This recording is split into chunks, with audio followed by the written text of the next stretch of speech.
أعوذ بالله من الشيطان الرجيم. بسم الله الرحمن الرحيم.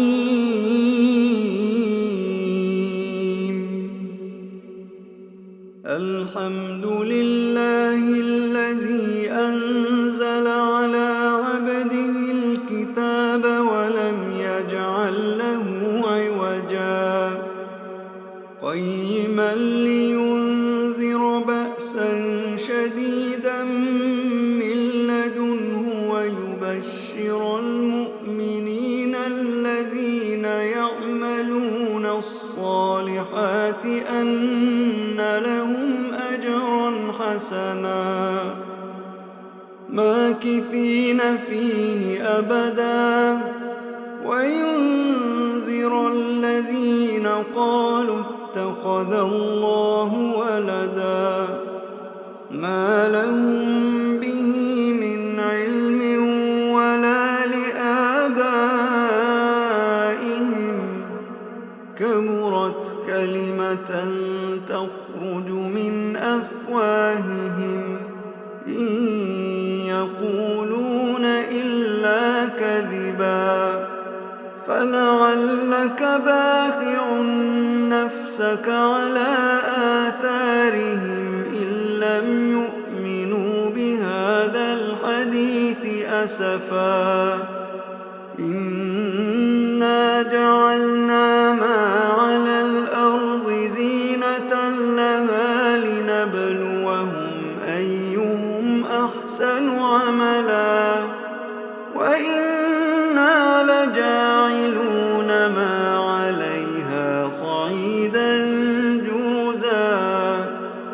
أم حسبت أن أصحاب الكهف والرقيم كانوا من آياتنا عجبا إذ أوى الفتية إلى الكهف فقالوا ربنا آتنا من لدنك رحمة وهيئ لنا من أمرنا رشدا فضربنا على آذانهم في الكهف سنين عددا ثم بعثناهم لنعلم أي الحزبين أحصى لما لبثوا أمدا نحن نقص عليك نبأهم بالحق إنهم فتية آمنوا بربهم وزدناهم هدى وربطنا على قلوبهم إذ قاموا فقالوا ربنا رب السماوات والأرض لن ندعو من دونه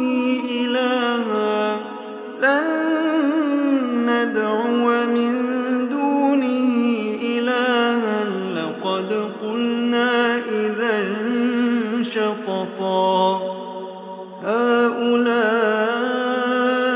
قومنا اتخذوا من دونه آلهة لولا يأتون عليهم بسلطان بين فمن أظلم ممن افترى على الله كذبا وإذ اعتزلتموهم وما يعبدون إلا الله فأووا إلى الكهف ينشر لكم ربكم من رحمته فأووا إلى الكهف ينشر لكم ربكم من رحمته ويهيئ لكم من أمركم مرفقا وترى الشمس إذا طلعت تزاور عن كهفهم ذات اليمين وإذا ضربت تقرضهم ذات الشمال وهم في فجوة منه ذلك من آيات الله من يهد الله فهو المهتد ومن يضلل فلن تجد له وليا مرشدا وتحسبهم أيقاظا وهم رقود ونقلبهم ذات اليمين وذات الشمال وكلبهم باسط ذراعيه بالوصيد لو اطلعت عليهم لوليت منهم فرارا ولملئت منهم رعبا وكذلك بعثناهم ليتساءلوا بينهم قال قائل منهم كم لبثتم قالوا لبثنا يوما أو بعض يوم قالوا ربكم أعلم بما لبثتم فابعثوا أحدكم بورقكم هذه إلى المدينة فلينظر أيها أزكى طعاما فليأتكم برزق منه وليتلطف ولا يشعرن بكم أحدا إنهم إن يظهروا عليكم يرجموكم أو يعيدوكم في ملتهم ولن تفلحوا إذا أبدا وكذلك أعثرنا عليهم ليعلموا أن وعد الله حق وأن الساعة لا ريب فيها إذ يتنازعون بينهم أمرهم فقالوا بنوا عليهم بنيانا ربهم أعلم بهم قال الذين غلبوا على أمرهم لنتخذن عليهم مسجدا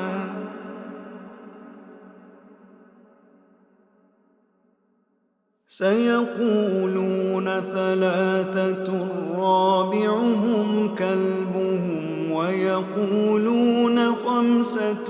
سادسهم كلبهم رجما بالغيب ويقولون سبعة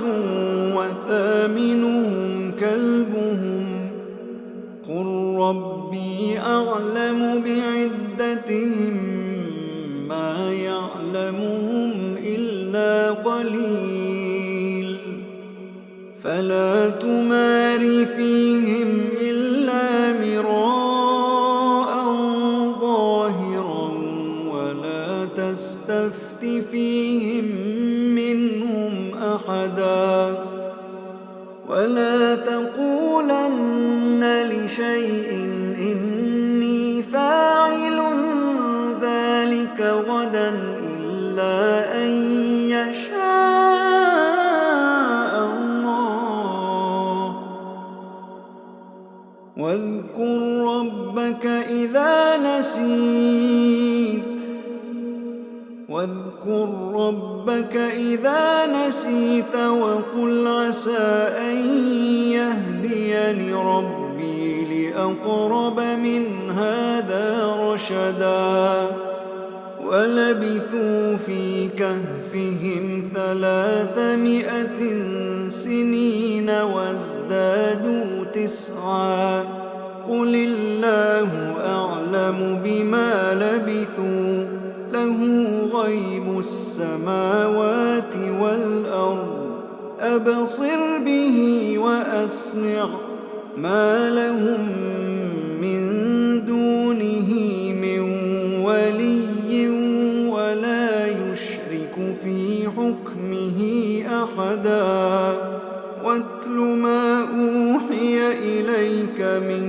كتاب ربك لا مبدل لكلماته ولن تجد من دونه ملتحدا واصبر نفسك مع الذين يدعون ربهم بالغداة والعشي يريدون وجهه ولا تعد عيناك عنهم تريد زينة الحياة الدنيا ولا تطع من أغفلنا قلبه عن ذكرنا واتبع هواه وكان أمره فرطا وقل الحق من ربكم فمن شاء فليؤمن ومن شاء فليكفر إنا أعتدنا للظالمين نارا أحاط بهم سرادقها وإن يستغيثوا يغاثوا بماء كالمهل يشوي الوجوه بئس الشراب وساءت مرتفقا إن الذين آمنوا وعملوا الصالحات إنا لا نضيع أجر من أحسن عملا أولئك لهم جنات عدن تجري من تحتهم الأنهار يحلون فيها من أساور من ذهب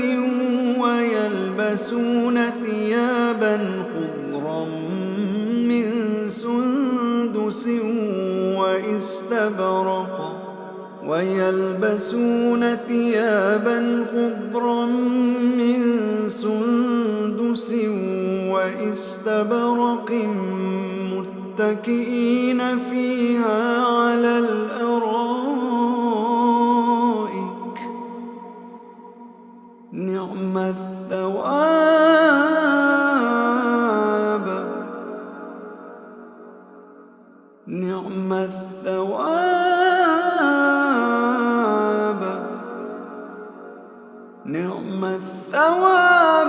وحسنت مرتفقا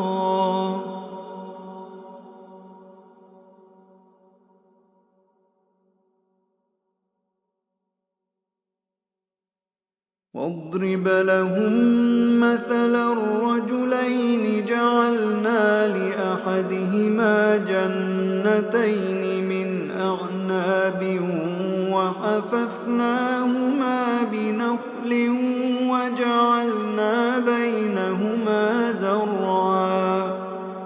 كلتا الجنتين آتت أكلها ولم تظلم منه شيئا وفجرنا خلالهما نهرا وكان له ثمر فقال لصاحبه وهو يحاوره أنا أكثر منك مالا وأعز نفرا ودخل جنته وهو ظالم لنفسه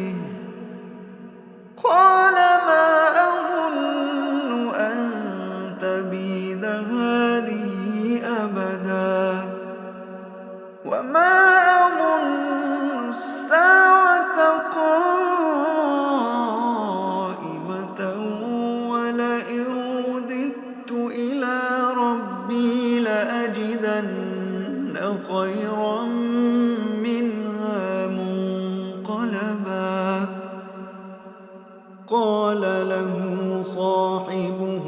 وهو يحاوره أكفرت بالذي خلقك من تراب ثم من نطفة ثم سواك رجلا لكن هو الله ربي ولا أشرك بربي أحدا لكن هو الله ربي ولا أشرك بربي أحدا ولولا إذ دخلت جنتك قلت ما شاء الله لا قوة إلا بالله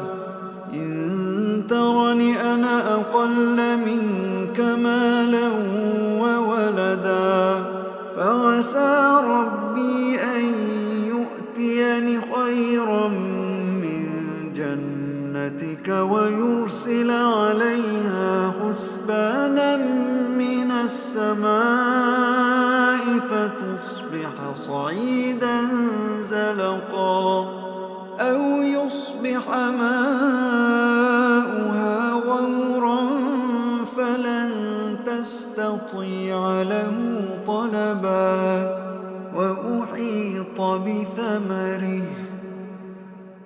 وأحيط بثمره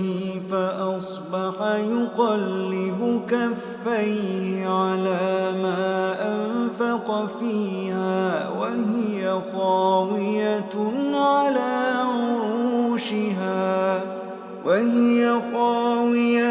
على عروشها ويقول يا ليتني لم أشرك بربي أحدا ولم تكن له فئة ينصرونه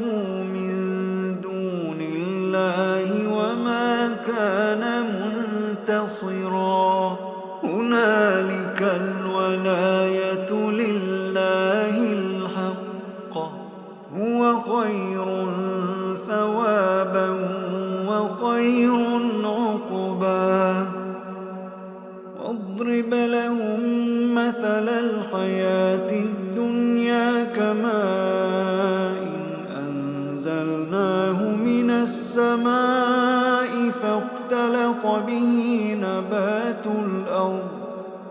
فاختلط به نبات الأرض فأصبح هشيما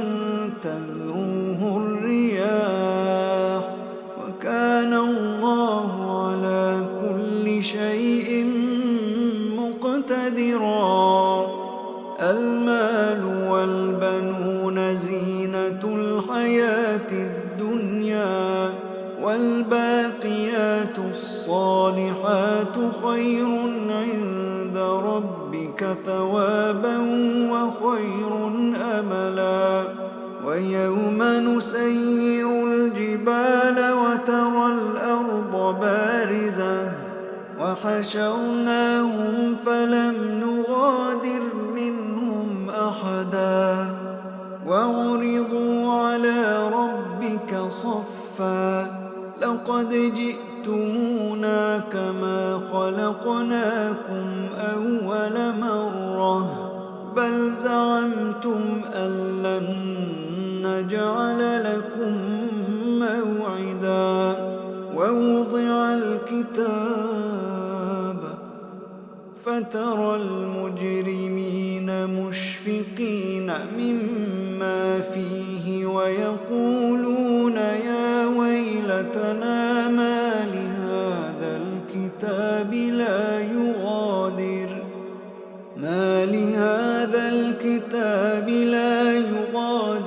صغيرة ولا كبيرة إلا أحصاها ووجدوا ما عملوا حاضرا ولا يظلم ربك أحدا وإذ قلنا للملائكة اسجدوا لآدم فسجدوا إلا إلا إبليس فسجدوا إلا إبليس كان من الجن ففسق عن أمر ربه أفتتخذونه وذريته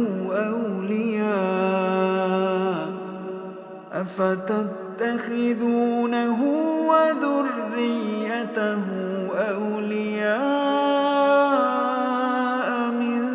دوني وهم لكم عدو بئس للظالمين بدلا ما أشهدتهم خلق السماوات والأرض ولا خلق أنفسهم وما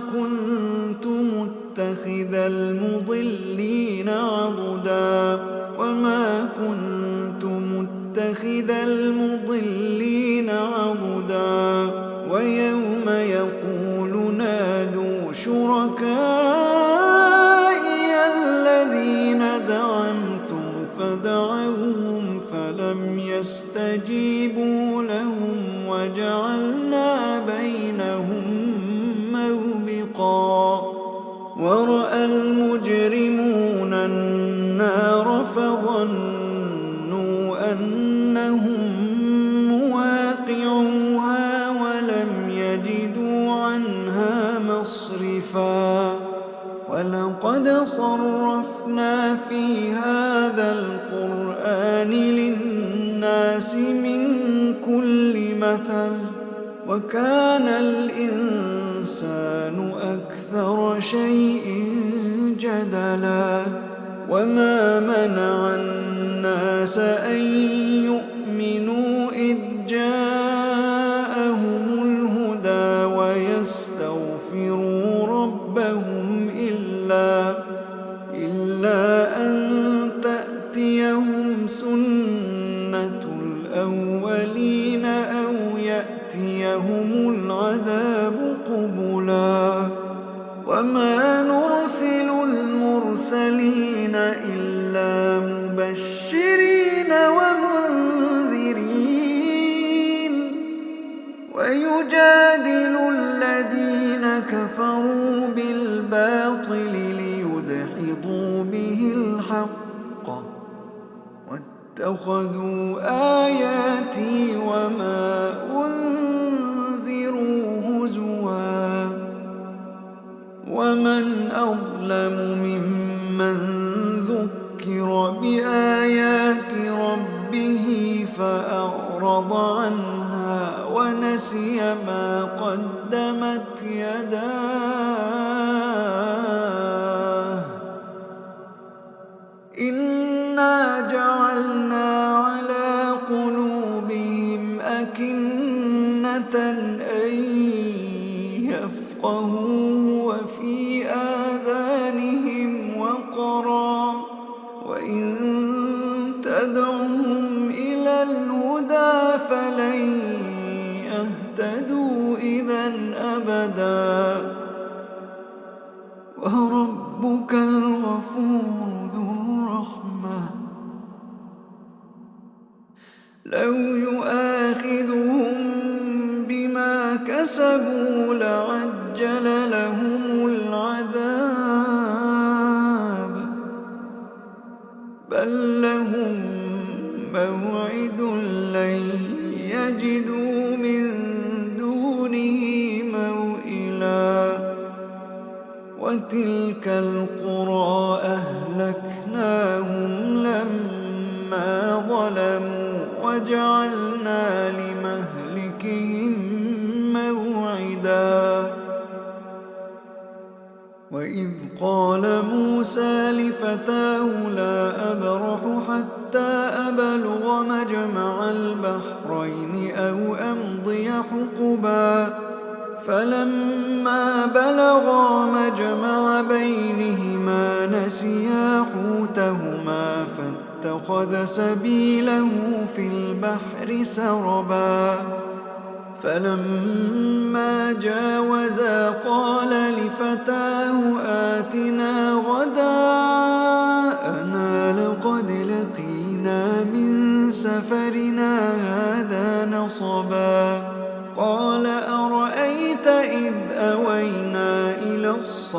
الصخرة فإني نسيت الحوت وما أنسانيه إلا الشيطان أن أذكره واتخذ سبيله في البحر عجبا قال ذلك ما كنا نبغي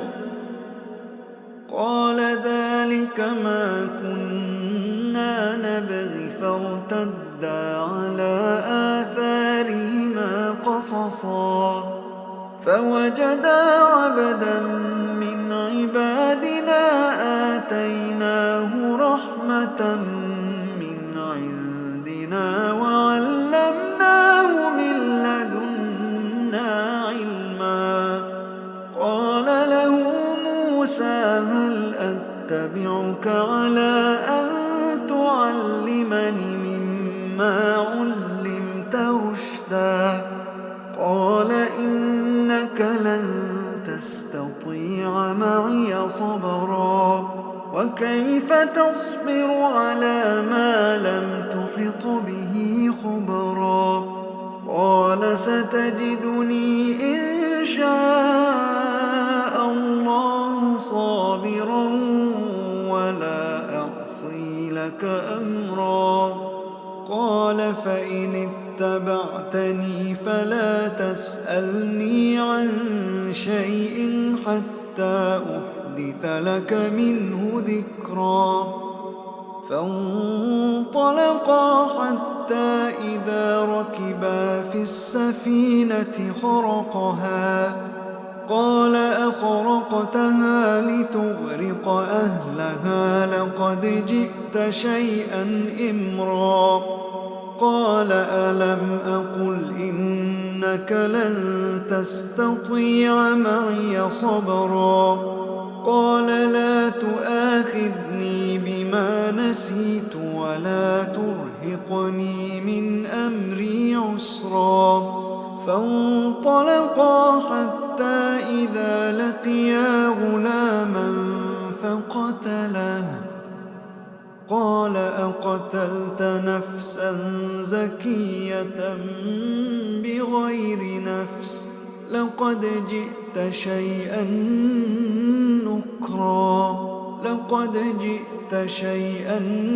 نكرا قال ألم أقل لك إنك لن تستطيع معي صبرا قال إن سألتك عن شيء بعدها فلا تصاحبني قد بلغت من لدني عذرا فانطلقا حتى إذا أتيا أهل قرية استطعما أهلها فأبوا أن يضيفوهما فوجدا فيها جدارا يريد أن ينقض فأقامه قال لو شئت لاتخذت عليه أجرا قال هذا فراق بيني وبينك سأنبئك بتأويل ما لم تستطع عليه صبرا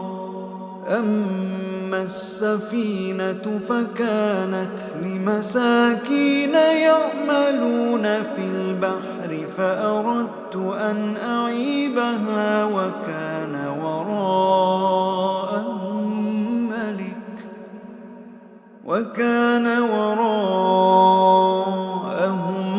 ملك يأخذ كل سفينة غصبا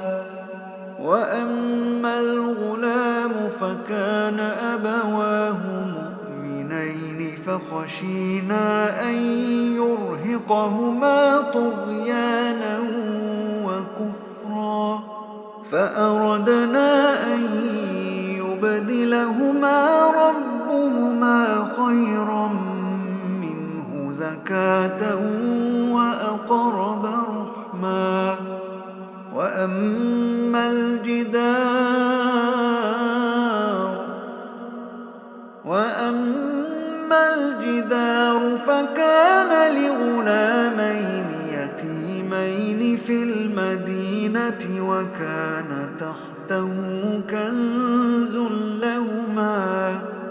وكان تحته كنز لهما وكان أبوهما صالحا فأراد ربك أن يبلغا أشدهما ويستخرجا كنزهما رحمة من ربك وما فعلته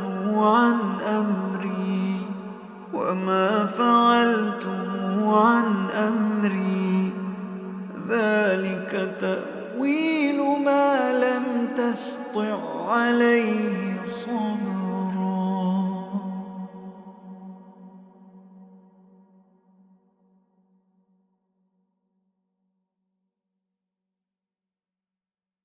ويسألونك عن ذي القرنين قل سأتلو عليكم منه ذكرا إنا مكنا له في الأرض وآتيناه من كل شيء سببا فأتبع سببا حتى إذا بلغ مغرب الشمس وجدها تغرب في عين حمئة ووجد عندها قوما قلنا يا ذا القرنين إما أن تعذب وإما أن تتخذ فيهم حسنا قال أما من ظلم فسوف نعذبه ثم يرد إلى ربه فيعذبه عذابا نكرا وأما من آمن وعمل صالحا فله جزاء الحسنى وسنقول له من أمرنا يسرا ثم أتبع سببا حتى إذا بلغ مطلع الشمس وجدها تطلع على قوم لم نجعل لهم من دونها سترا كذلك وقد أحطنا بما لديه خبرا ثم أتبع سببا حتى إذا بلغ بين السدين وجد من دونهما قوما لا يكادون يفقهون قولا قالوا يا ذا القرنين إن يأجوج ومأجوج مفسدون في الأرض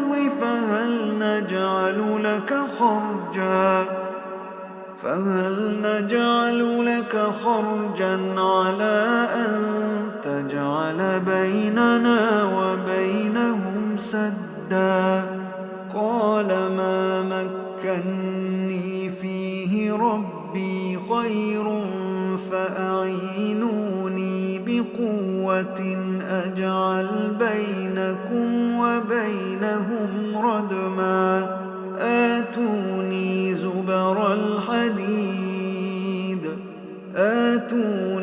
زبر الحديد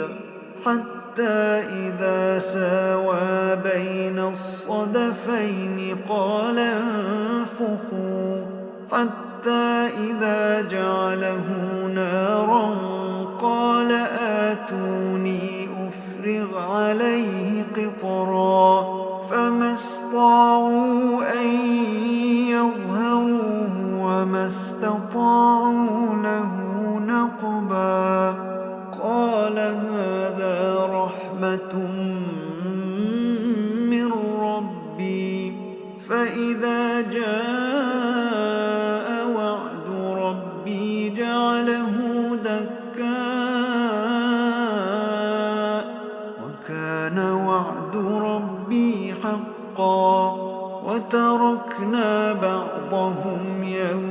يومئذ يموج في بعض ونفخ في الصور فجمعناهم جمعا وعرضنا جهنم يومئذ للكافرين عرضا الذين كانت أعينهم في غطاء عن ذكري وكانوا لا يستطيعون سمعا أفحسب الذين كفروا أن يتخذوا عبادي من دوني أولياء إنا أعتدنا جهنم للكافرين نزلا قل هل ننبئكم بالأخسرين أعمالا الذين ضل سعيهم في الحياة الدنيا وهم يحسبون أنهم يحسنون صنعا أولئك الذين كفروا بآيات ربهم ولقائه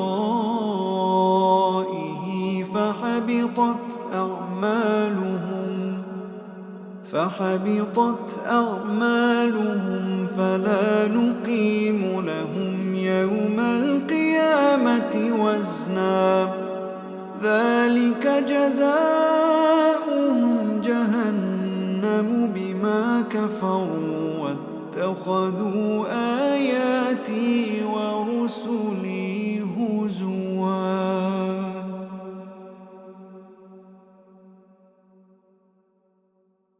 إن الذين آمنوا وعملوا الصالحات كانت لهم جنات الفردوس نزلا خالدين فيها لا يبغون عنها حولا قل لو كان البحر مدادا لكلمات ربي لنفد البحر قبل أن تنفد كلمات ربي ولو جئنا بمثله مددا قل إنما أنا بشر مثلكم يوحى إلي أنما إلهكم إله واحد فمن كان يرجو لقاء ربه فليعمل عملا صالحا